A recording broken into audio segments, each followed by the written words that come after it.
Hello everyone, I hope you are all well and staying safe. It is a mad world out there at the moment, but I just want to do a vlog on how to stay healthy mentally while we're all stuck inside.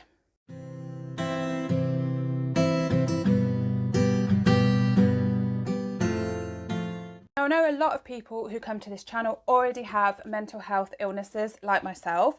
So a lot of this you may already know because we get told it when we go to counsellors and doctors of things that we can try and do to help improve our mental health and just get on with our days basically, or just get out of bed, or all those things depending on what your mental illness is and how severe it is.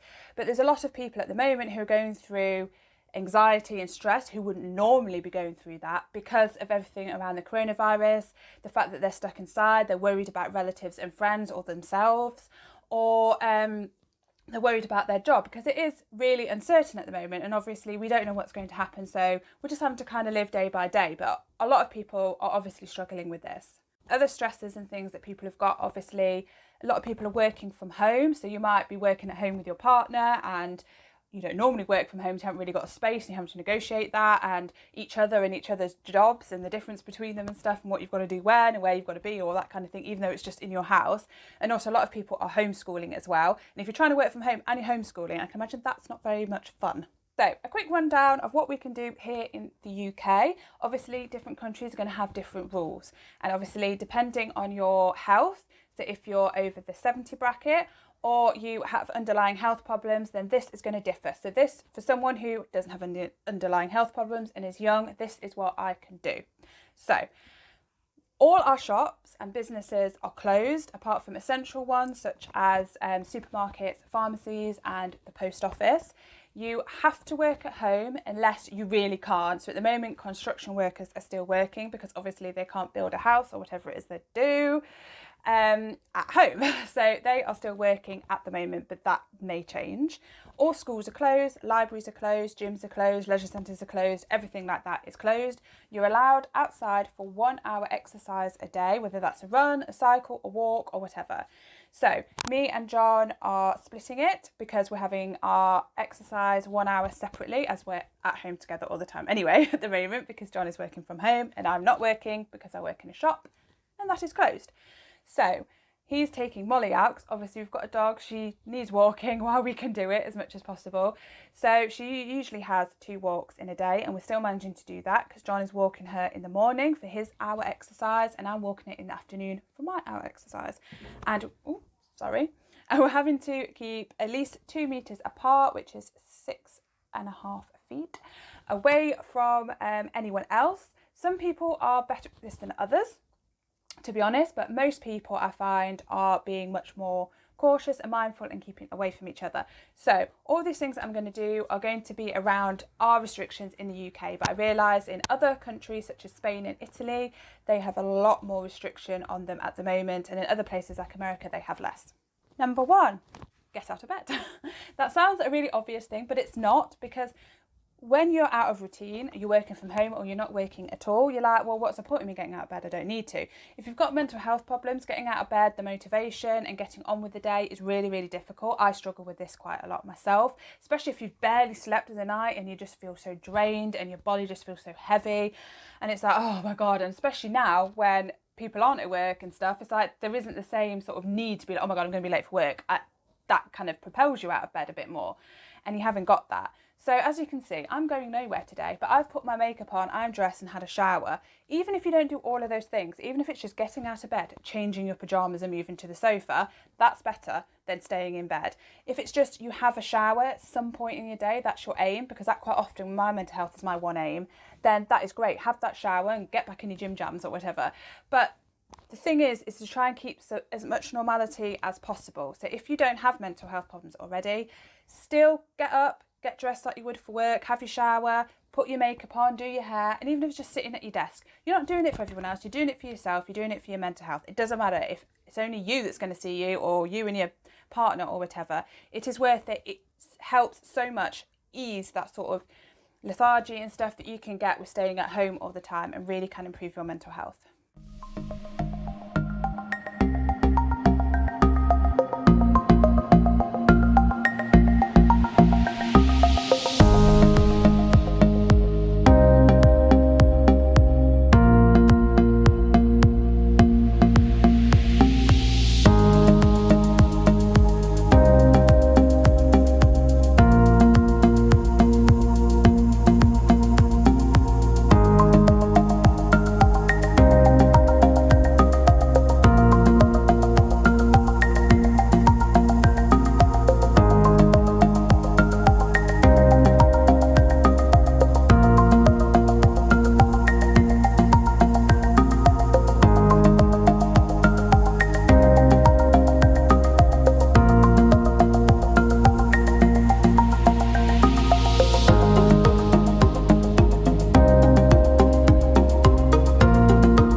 2, have activities that you can do. So for instance, maybe reading is something that you never get around to because you're always busy at work and stuff, but now it's like, well, you're at home for your lunch break and you're not commuting, so you therefore can do an hour or so of reading instead and get on that reading pile. I realise that some people with anxiety and stuff struggle to read. I find when my anxiety is bad, I struggle to read because my concentration isn't there, but I find it good when I feel depressed or whatever to take my mind off things. And I am determined to get through my reading pile while I'm off. It's a goal that I've got, which sounds like really silly, but it's something that I can aim for and work for while I'm off, and I haven't really got that much structure to my days. Number 3, keep exercising. And this can be all sorts of things. I've been doing yoga via YouTube. Me and John have been doing it together. We've been doing it for a couple of times most of this year anyway, so that's something we can carry on because obviously the gyms are closed. John is a proper gym person, so he's been doing exercises in the garden because obviously the gyms are closed, so he can't go and do that. So he's been doing all sorts of exercises in the garden, and it's a lovely day out there at the moment. Like all week it's supposed to be nice and sunny, so he's making the most of that. Obviously if it starts raining he may have to bring that stuff inside, but again with YouTube tutorials, I know that obviously a lot of you are doing the PE sessions that Joe Wicks is putting on YouTube. There's other people like Oti Mabusi from Strictly Come Dancing who is doing dance tutorials on YouTube. There's so much out there that you can do to do that, even if it's just like once a day or a couple of times a week, to motivate yourself to do that. You can feel so much better. Like I struggle to get the motivation, and like took us ages to get around to doing yoga again this week because it's just like but also in the UK you can do like an hour of exercise, so whether that's just walking out down the road with you know, to the field or somewhere where you're not going to be around too many people with your dog, then do it. If you're worried about that or you've got underlying health problems, just go and sit in the garden at the moment. It's beautiful weather, or you know, just make sure you're getting a little bit of fresh air because it really improves your mental health and actually does help with your immune system as well, which we all kind of want to try our best with our immune systems at the moment, don't we?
Number 4, take time to give yourself a little pamper. So whether that is giving yourself a face mask once in a while, or painting your nails, or I don't know, trying something new with your makeup or something. I'm taking this opportunity to experiment a bit because I don't have to go anywhere, so if it goes really, really wrong, it's okay. I don't have to like rush out to work with like clown face or patchy makeup or something. I can just take it off, so it's okay. But yeah, anyway. So yeah, taking time to pamper is a good idea. Or maybe you just want to have a bath, as in put the bubbles in, put the candles on, a bit of music, and just take time in the bath. And yeah, that little act of kindness to yourself makes a big difference just in general life, and you've got the opportunity to be able to do that now. So yes, take time out yourself and give yourself a little pamper.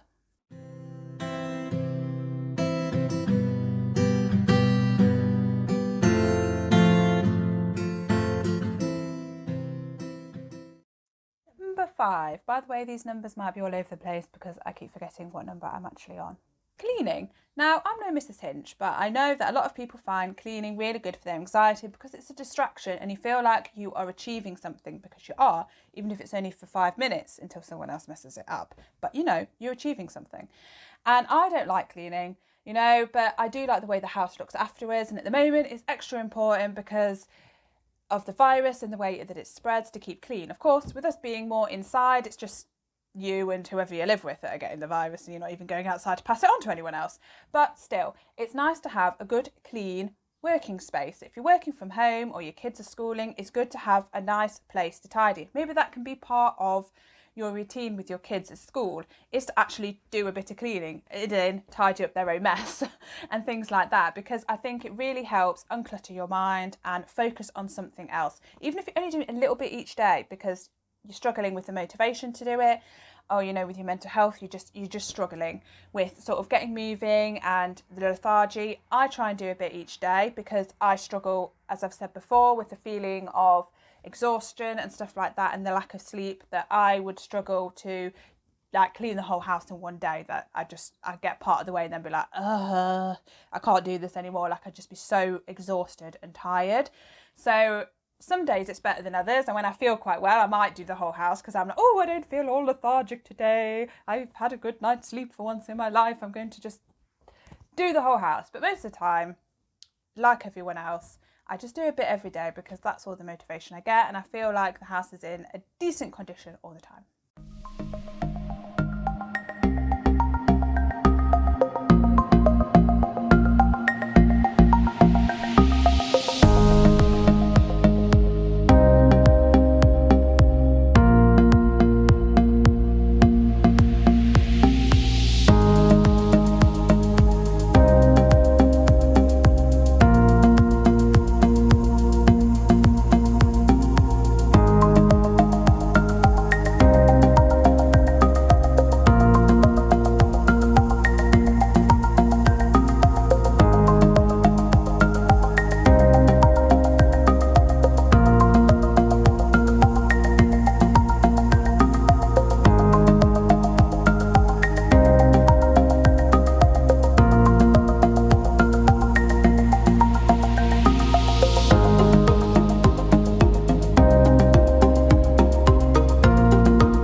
Think outside the box. I know we've all had to cancel a lot of things, and it's annoying because, especially if you've been looking forward to a holiday or a weekend away or whatever, a wedding or whatever it is, and you've had to cancel, it is not good and it is disappointing, but it's not forever. You'll be able to rebook these holidays and things at another time. So think outside the box. Okay, we can't go around and see our friends and family, but why not do an online party just with your friends and family, where you can all sort of chat and have a time to sort of catch up. I've been FaceTiming my parents because obviously on the phone I can hear them but I can't see them. When I FaceTime them I can see them, and it's nice for them to see a face as well, because even though my parents are under the ages of 70, they work from home anyway, and obviously with not being able to go around each other's houses and stuff like that, everyone's isolated. They can't go to the pub like they would normally do, and all those kind of things. So we're all in the same boat, we're all doing this together. So that's the other thing, is you're not alone. No one is alone right now. In fact, the entire world, wherever your